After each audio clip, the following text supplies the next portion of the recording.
कि कौन रंग है जिसका खतरे के सिग्नल में उपयोग होता है। ऑप्शन ए में है नीला रंग, बी में है बैंगनी रंग, सी में है लाल रंग और डी में है पीला रंग। तो लाल रंग का उपयोग जो होता है खतरे के सिग्नल में किया जाता है, तो हमारा ऑप्शन नंबर सी बिल्कुल सही उत्तर हो जाएगा। और आपको बता दें कि लाल रंग का तरंग दैर्ध्य सबसे अधिक होता है और इसका विचलन सबसे कम होता है, और लाल रंग बिना छितराए दूर तक ये तय करता है। अब आइए अगला प्रश्न देखते हैं। देखिए दूसरा नंबर प्रश्न बहुत इंपॉर्टेंट है। देखिए क्या कर रहा है कि प्रकाश के किस रंग के लिए तरंग दैर्ध्य अधिकतम होता है। तो देखिए ऑप्शन ए में आपका बैंगनी है, बी में हरा है, सी में लाल है और डी में पीला है। तो यहाँ पे अधिकतम बोला गया है तरंग दैर्ध्य, तो लाल रंग का तरंग दैर्ध्य सबसे अधिक होता है और बैंगनी रंग का तरंग दैर्ध्य सबसे कम होता है। तो हमारा सही उत्तर हो जाएगा ऑप्शन नंबर सी लाल। अब आइए अगला प्रश्न देखते हैं। देखिए तीसरा नंबर प्रश्न ये भी मोस्ट इंपॉर्टेंट है। देखिए कि क्या कह रहा है कि निकट दृष्टि दोष दूर करने के लिए किस लेंस का व्यवहार होता है। यानी कि जिस व्यक्ति के आंख में निकट दृष्टि दोष से पीड़ित होता है तो उसे अवतल लेंस से बने चश्मे का उपयोग किया जाता है। यानी कि ऑप्शन नंबर बी हमारा बिल्कुल सही उत्तर हो जाएगा। अब आइए अगला प्रश्न देखते हैं। देखिए चौथा नंबर प्रश्न है, यहाँ पे क्या कह रहा है कि किसी कुंडली का प्रतिरोध ज्ञात करने का सूत्र होता है। तो किसी भी कुंडली का प्रतिरोध ज्ञात करने का जो फॉर्मूला होता है वो आपका ऑप्शन ए में आर बराबर वी आई या फिर आर बराबर वी बटे आई और आर बराबर वी बटे आई यहाँ पे भी दिया हुआ और डी में दिया हुआ है आर बराबर वी माइनस आई। तो देखिए वी बराबर आपका फॉर्मूला होता है वी बराबर आई आर होता है। तो यहाँ पे आपको क्या पूछ रहा है कि आर बराबर जो फॉर्मूला हो जाएगा वी बटे आई हो जाएगा, जो कि ऑप्शन नंबर बी हमारा बिल्कुल सही उत्तर हो जाएगा। अब आइए अगला प्रश्न देखते हैं। देखिए 5 नंबर प्रश्न भी बहुत ही इंपॉर्टेंट है। क्या कर रहा है कि वास्तविक वस्तु का आभासी प्रतिबिंब बनता है। तो देखिए वास्तविक वस्तु का आभासी प्रतिबिंब कौन कौन सा दर्पण में बनता है।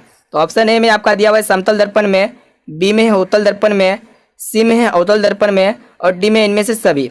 वास्तविक वस्तु का प्रतिबिंब समतल दर्पण में भी बनता है, उत्तल दर्पण में भी बनता है और अवतल दर्पण में भी बनता है। तो हमारा सही उत्तर हो जाएगा ऑप्शन नंबर डी इनमें से सभी। अब आइए अगला प्रश्न देखते हैं। देखिए 6 नंबर प्रश्न है कि क्या कर रहा है कि डायऑप्टर उस लेंस की क्षमता होती है जिसकी फोकस दूरी क्या होती है। तो डायऑप्टर उस लेंस की क्षमता होती है जिसकी फोकस दूरी 1 मीटर होती है। यानी कि ऑप्शन नंबर डी हमारा बिल्कुल सही उत्तर हो जाएगा 1 मीटर। अब आइए अगला प्रश्न देखते हैं। देखिए 7वां नंबर प्रश्न है। यहाँ पे क्या कह रहा है कि किसी लेंस के बाहर की ओर उभरे 2 गोलीय पृष्ठ हो तो इसे क्या कहते हैं। तो यहाँ पे किसी लेंस के बाहरी और 2 उभरे गोलीय पृष्ठ हो तो उसे हम लोग क्या कहते हैं, उत्तल लेंस कहते हैं। तो हमारा सही उत्तर हो जाएगा ऑप्शन नंबर सी उत्तल लेंस। अब आइए अगला प्रश्न देखते हैं। देखिए 8 नंबर प्रश्न क्या क्या कह रहा है कि धातुओं में धारावाहक होते हैं। तो ये भी बहुत ही इंपॉर्टेंट प्रश्न है। तो देखिए ऑप्शन ए में आपका दिया हुआ है प्रोटॉन, बी में है मुक्त इलेक्ट्रॉन और सी में है कोर इलेक्ट्रॉन, डी में इनमें से कोई नहीं। तो धातुओं में धारावाहक क्या होते हैं, उसमें फ्री इलेक्ट्रॉन होते हैं यानी कि मुक्त इलेक्ट्रॉन। ऑप्शन नंबर बी हमारा सही उत्तर हो जाएगा। देखिए 9वां नंबर प्रश्न क्या कह रहा है कि परिपथ में विद्युत धारा की माप किससे की जाती है। परिपथ जो होता है सर्किट होता है उसमें इलेक्ट्रिक करंट की माप किससे की जाती है। तो परिपथ में इलेक्ट्रिक करंट की माप जो की जाती है आपका ए मीटर से की जाती है। कहीं कहीं पे आपको देखने को मिलेगा अमीटर, ठीक है, ए मीटर या अमीटर दोनों सेम होता है। तो हमारा सही उत्तर हो जाएगा ऑप्शन नंबर बी ए मीटर। अब आइए अगला प्रश्न देखते हैं। देखिए 10वां नंबर प्रश्न बहुत ही इंपॉर्टेंट है। क्या कह रहा है कि विद्युत फ्यूज विद्युत धारा के किस प्रभाव पर कार्य करता है। देखिए ऑप्शन ए में आपका उसमें है, बी में है चुंबकीय, सी में रासायनिक और डी में है कोई नहीं। तो विद्युत फ्यूज विद्युत धारा के उसमें प्रभाव पर कार्य करता है। तो हमारा सही उत्तर हो जाएगा ऑप्शन नंबर ए उसमें। देखिए 11वां नंबर प्रश्न यहाँ पे क्या कह रहा है कि बैटरी से किस प्रकार की धारा प्राप्त होती है। तो देखिए बैटरी से किस प्रकार की धारा प्राप्त होती है, तो दिष्ट धारा प्राप्त होती है जिसे हम लोग कहते हैं डायरेक्ट करंट, जिसे शॉर्ट में हम लोग कहते हैं डीसी। तो हमारा सही उत्तर हो जाएगा ऑप्शन नंबर ए दिष्ट धारा। अब देखते हैं अगला प्रश्न। देखिए 12वां नंबर प्रश्न यहाँ क्या कह रहा है कि निम्नलिखित में से कौन जैव मात्रा ऊर्जा स्रोत का उदाहरण नहीं है। तो ये भी बहुत इंपॉर्टेंट है। देखिए ऑप्शन ए में आपका लकड़ी है और बी में गोबर गैस, सी में नाभिकीय ऊर्जा और डी में है कोयला। तो यहाँ पे जैव मात्रा ऊर्जा स्रोत का उदाहरण कौन नहीं है, इनमें आपका नाभिकीय ऊर्जा हो जाएगा। यानी कि ऑप्शन नंबर सी हमारा बिल्कुल सही ऑप्शन है। अब आइए अगला प्रश्न देखते हैं। देखिए 13वां नंबर प्रश्न क्या कह रहा है यहाँ पे कि इनमें से कौन नवीकरणीय ऊर्जा है। तो यहाँ पे आपको नवीकरणीय ऊर्जा पहचानना है। तो देखिए ऑप्शन ए में आपका कोयला है, बी में पेट्रोल है, सी में सौर ऊर्जा और डी में प्राकृतिक गैस। तो इनमें से नवीकरणीय ऊर्जा स्रोत का उदाहरण हो जाएगा सौर ऊर्जा, यानी कि सोलर एनर्जी जिसे हम लोग कहते हैं। ऑप्शन नंबर सी हमारा सही उत्तर हो जाएगा। आइए अब देखते हैं अगला प्रश्न। देखिए 14 नंबर प्रश्न क्या कह रहा है यहाँ पे कि निम्न में कौन अवकारक है। तो यहाँ पे अवकारक आपको बताना है। तो देखिए ऑप्शन ए में आपका H2 है, बी में CO और सी में आपका दिया O2 और डी में आपका दिया हुआ है H2S। तो इनमें से अवकारक हो जाएगा आपका हाइड्रोजन, यानी कि ऑप्शन नंबर ए हमारा बिल्कुल सही उत्तर है। अब आइए अगला प्रश्न देखते हैं। देखिए 15 नंबर प्रश्न ये भी मोस्ट इंपॉर्टेंट है। देखिए क्या कह रहा है कि निम्नलिखित में से पीएच का कौन सा क्षारक विलयन का मान देता है, यानी कि कौन जो इनमें से पीएच का क्षारक विलयन का मान देगा। देखिए पीएच का क्षारक विलयन तब होता है जब विलयन का पीएच मान 7 से अधिक होता है। तो यहाँ पे अगर ऑप्शन में देखा जाए तो यहाँ 7 से अधिक 13 है जो कि एक विलयन का पीएच का मान देगा। अब 7 से कम जो होता है वो विलयन आपका अम्लीय होता है और 7 के बराबर होता है वो आपका उदासीन होता है। तो यहाँ पे बोला है कि कौन क्षारक विलयन का मान देगा, तो जो 7 से अधिक होगा वही होगा, यानी कि ऑप्शन नंबर डी हमारा बिल्कुल सही उत्तर है। अब आइए अगला प्रश्न देखते हैं। देखिए 16 नंबर प्रश्न है, ये भी मोस्ट इंपॉर्टेंट है। यहाँ पे क्या कर रहा है कि निम्नलिखित में कौन सही है। तो यहाँ पे आपको सही बताना है इनमें से सही कौन है। तो देखिए यहाँ पे ऑप्शन ए में आपका Na2CO3 5H2 है और यहाँ पे आपका दिया हुआ Na2CO3 10H2 और बी में Na2CO3 7H2 और डी में आपका दिया हुआ है Na2CO3 2H2। तो यहाँ पे आपका सब में सेम है, लेकिन यहाँ पे 5 है, यहाँ 10 है और यहाँ पे 7 है और यहाँ पे 2 है। तो देखिए Na2CO3 10H2 यहाँ पे 10 है तो 10H2 है। तो यहाँ Na2CO3 10H2 जो होता है वाशिंग सोडा का सूत्र होता है, जिसे हम लोग कहते हैं सोडियम कार्बोनेट डेकाहाइड्रेट, यानी कि ऑप्शन नंबर बी हमारा बिल्कुल सही उत्तर हो जाएगा। अब आइए अगला प्रश्न की ओर देखते हैं। देखिए 17 नंबर प्रश्न बहुत ही इंपॉर्टेंट है। देखिए यहाँ पे क्या करा है कि लिटमस रंजक बैंगनी रंग का होता है जो निकाला जाता है। तो ये भी बहुत ही इंपॉर्टेंट प्रश्न है। देखिए ऑप्शन ए में आपका दिया हुआ लाइकेन से, बी में है लाल पत्ती गोभी से, सी में हल्दी से और डी में आपका दिया हुआ है पेटूनिया फूल से। तो हमारा सही उत्तर हो जाएगा लाइकेन से निकाला जाता है लिटमस रंजक बैंगनी रंग का। ठीक है, ऑप्शन नंबर ए हमारा बिल्कुल सही उत्तर हो जाएगा। अब आइए अगला प्रश्न देखते हैं। देखिए 18 नंबर प्रश्न मोस्ट इंपॉर्टेंट है। हमें क्या करा है कि शुष्क बुझा हुआ चूना पर क्लोरीन गैस की क्रिया से कौन सा पदार्थ बनता है, यानी कि जब शुष्क बुझा हुआ चूना पर जब क्लोरीन गैस की क्रिया होता है तो इसके फलस्वरूप कौन सा पदार्थ बनता है, तो विरंजक चूर्ण बनता है, यानी कि ऑप्शन नंबर ए हमारा सही उत्तर हो जाएगा, जिसे हम लोग कहते हैं ब्लीचिंग पाउडर का रासायनिक, इसका विरंजक चूर्ण यानी कि ब्लीचिंग पाउडर का जो रासायनिक नाम होता है कैल्शियम ऑक्सी क्लोराइड होता है। और शुष्क बुझे हुए चूने पर क्लोरीन गैस प्रभावित कर उसका उत्पादन किया जाता है। ठीक है, और आपको बता दें कि वस्त्र और कागज उद्योगों में जहाँ पे वस्त्र और कागज का फैक्ट्री है वहाँ पे विरंजक चूर्ण के रूप में उसका उपयोग किया जाता है और पेयजल जल को शुद्ध करने में भी विरंजक चूर्ण का ही उपयोग किया जाता है। तो हमारा सही उत्तर हो जाएगा ऑप्शन नंबर ए विरंजक चूर्ण। अब आइए अगला प्रश्न देखते हैं। देखिए 19 नंबर प्रश्न मोस्ट इंपॉर्टेंट है। बोला यहाँ पे कि सोडियम क्लोराइड का पीएच मान लगभग है। तो सोडियम क्लोराइड का पीएच मान 7 होता है और सोडियम क्लोराइड का विलयन जो होता है उदासीन होता है। अब आइए अगला प्रश्न देखते हैं। देखिए 20 नंबर प्रश्न यहाँ पे क्या है कि नीलात होता का रासायनिक सूत्र है। तो यहाँ पे आपको बताना है कि नीलात होता का रासायनिक सूत्र क्या होता है। तो देखिए ऑप्शन है आपका दिया हुआ है CuSO4 7H2, बी में है CuSO4 5H2 और सी में आपका दिया हुआ है CuSO4 4H2 और डी में है CuSO4 10H2। तो नीलात होता का जो रासायनिक सूत्र होता है आपका CuSO4 5H2 होता है, यानी कि ऑप्शन नंबर बी हमारा सही उत्तर हो जाएगा। अब आइए अगला प्रश्न देखते हैं। देखिए इस 21 नंबर प्रश्न यहाँ पे क्या करा है कि जब सोडियम हाइड्रोक्साइड जिंक से अभिक्रिया करता है तो कौन सा उत्पाद या फिर प्रोडक्ट बनता है। तो ये भी बहुत ही इंपॉर्टेंट प्रश्न है। हम क्या यहाँ पे कराएंगे कि सोडियम हाइड्रोक्साइड को जिंक से अभिक्रिया कराएंगे, यानी कि NaOH को हम लोग जिंक से अभिक्रिया कराएंगे। ZN से जब अभिक्रिया कराते हैं तो इसके फलस्वरूप बनता है Na2ZNO2 + H2। तो हमारा ऑप्शन नंबर डी सही उत्तर हो जाएगा H2O। ठीक है, अब आइए अगला प्रश्न देखते हैं। देखिए 22 नंबर प्रश्न है। यहाँ पे क्या करा है कि पीतल है। तो यहाँ पे पीतल एक प्रकार का क्या होता है मिश्र धातु होता है और पीतल में Zn और Cu का मिश्र धातु होता है, यानी कि पीतल जो होता है Zn + Cu का मिश्र धातु से बनता है। ऑप्शन नंबर सी हमारा बिल्कुल सही उत्तर हो जाएगा। अब देखिए 23 नंबर प्रश्न यहाँ पे क्या करा है कि ब्रोमीन अधातु की अवस्था होती है, यानी कि ब्रोमीन जो है ये अधातु है, ये कौन सा अवस्था में होता है। देखिए ऑप्शन ए में आपका ठोस है, बी में है गैस और सी में है द्रव और डी में है कोई नहीं। तो ब्रोमीन अधातु जो है ये एक लिक्विड होता है, यानी कि द्रव अवस्था में पाया जाता है। तो हमारा ऑप्शन नंबर सी से उत्तर हो जाएगा द्रव। अब आइए अगला प्रश्न की ओर देखते हैं। देखिए 24 नंबर प्रश्न यहाँ पे क्या कर रहा है कि खाद्य पदार्थ के डिब्बे पर जिंक के बजाय टीन का लेप होता है क्योंकि, यानी कि जो खाद्य पदार्थ का डब्बा होता है उसमें जिंक के बजाय टीन का लेप होता है क्योंकि टीन की अपेक्षा जिंक महंगा होता है। नहीं, क्या टीन की अपेक्षा जिंक का गलनांक अधिक है? क्या यहाँ पे ऑप्शन नंबर सी दिया हुआ है, क्या टीन की अपेक्षा जिंक अधिक अभिक्रियाशील है? ऑप्शन डी में है टीन की अपेक्षा जिंक कम अभिक्रियाशील है क्योंकि टीन की अपेक्षा जिंक अधिक अभिक्रियाशील है, यानी कि ऑप्शन नंबर सी हमारा बिल्कुल सही उत्तर हो जाएगा। अब आइए अगला प्रश्न देखते हैं। 25 नंबर प्रश्न यहाँ पे क्या करा है कि निम्न में से कौन सा अंग संवेदी ग्राही नहीं है? देखिए, कान हो गया, नाक हो गया और आँख हो गया, ये अंग जो होता है संवेदी ग्राही होता है। और हमारा जो दिमाग है, ब्रेन है, ये आपका संवेदी ग्राही का उदाहरण नहीं है, यानी कि ऑप्शन नंबर डी हमारा सही उत्तर हो जाएगा।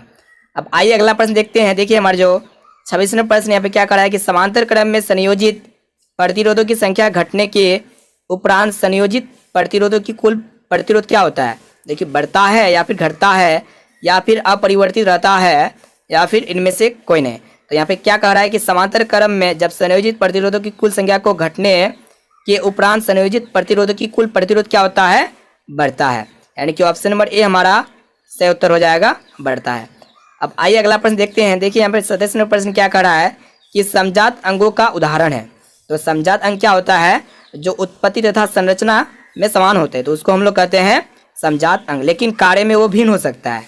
ठीक है, तो देखिए ऑप्शन ए में आपका दिया हुआ है हमारा हाथ और कुत्ते के अग्रपाद, यानी कि हमारा हाथ और कुत्ते के अग्रपाद, कुत्ते का आगे वाला पाद जो होता है वो आपका समजात अंग का उदाहरण होता है, यानी कि ऑप्शन नंबर ए हमारा बिल्कुल सही उत्तर हो जाएगा। इसके अलावा भी हो सकता है पक्षी के पंख तथा घोड़े के अग्रपाद। तो यहाँ पे पूछा गया कि हमारा हाथ और कुत्ते के अग्रपाद है तो समजात अंग का उदाहरण होगा। अब आइए अगला प्रश्न देखते हैं। देखिए, 28वां प्रश्न यहाँ पे क्या कह रहा है कि निम्न में से किस हाइड्रोकार्बन के 3 आवंध है? यहाँ पे आपको 3 आवंध पहचानना है कि हाइड्रोकार्बन के 3 आवंध कौन है। ऑप्शन ए में आपका CH4 है, ऑप्शन बी में C2H6 है, सी में C3H4 और डी में आपका दिया हुआ है C3H8। तो हमारा सही उत्तर हो जाएगा C3H4 जो है हाइड्रोकार्बन के 3 आवंध है, यानी कि ऑप्शन नंबर सी हमारा बिल्कुल सही उत्तर है। अब आइए अगला प्रश्न देखते हैं। देखिए, 29 नंबर प्रश्न यहाँ पे क्या कह रहा है कि चीनी का रासायनिक सूत्र क्या होता है? तो चीनी का रासायनिक सूत्र होता है C12H22O11, यानी कि ऑप्शन नंबर सी हमारा बिल्कुल सही उत्तर हो जाएगा C12H22O11। अब आइए अगला प्रश्न देखते हैं। देखिए, हमारे जो 30 नंबर प्रश्न है यहाँ पे क्या कह रहा है कि हीलियम परमाणु के बाहरी कक्षा में कितने इलेक्ट्रॉन रहते हैं? तो देखिए, हीलियम जो होता है इसका परमाणु संख्या 2 होता है और हीलियम एक अक्रिय गैस है और हीलियम में मात्र एक ही कक्षा अर्थात केवल प्रथम कक्षा होता है और प्रथम कक्षा ही हीलियम परमाणु की बाहरी तथा एकमात्र कक्षा होता है। तो हमारा ऑप्शन नंबर बी बिल्कुल सही उत्तर हो जाएगा 2।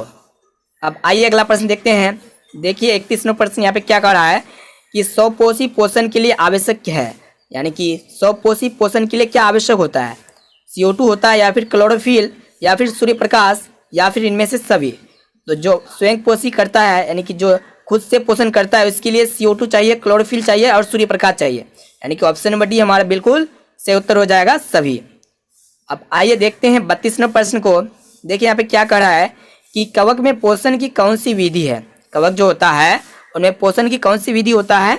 स्वपोषी या फिर मृतजीवी पोषी या फिर समभोजी या फिर आपका कोई नहीं। तो कवक में पोषण की कौन सा विधि होता है? मृतजीवी, यानी कि ऑप्शन नंबर बी हमारा सही उत्तर हो जाएगा मृतजीवी। अब आइए अगला प्रश्न देखते हैं। देखिए, 33 नंबर प्रश्न यहाँ पे क्या कह रहा है कि क्लोरोफिल वर्णक का रंग है। तो क्लोरोफिल वर्णक का रंग कैसा होता है? हरा होता है, यानी कि ऑप्शन नंबर ए हमारा बिल्कुल सही उत्तर है। अब देखते हैं 34 नंबर प्रश्न को। देखिए, 34 नंबर प्रश्न यहाँ पे कह रहा है कि पायरुवेट के विखंडन से यह कार्बन डाइऑक्साइड जल तथा ऊर्जा देता है, यह क्रिया होती है। तो जब पायरुवेट के विखंडन से कार्बन डाइऑक्साइड जल तथा ऊर्जा देता है तो ये क्रिया किस में होता है?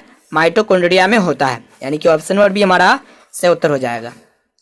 देखिए, 35 नंबर प्रश्न यहाँ पे क्या कह रहा है कि यदि हमारे आहार में आयोडीन की कमी है तो हमें किस रोग से होने की संभावना है? यानी कि जब हमारा आहार में आयोडीन का कमी हो जाता है तो हमें किस रोग के लिए होने की संभावना है?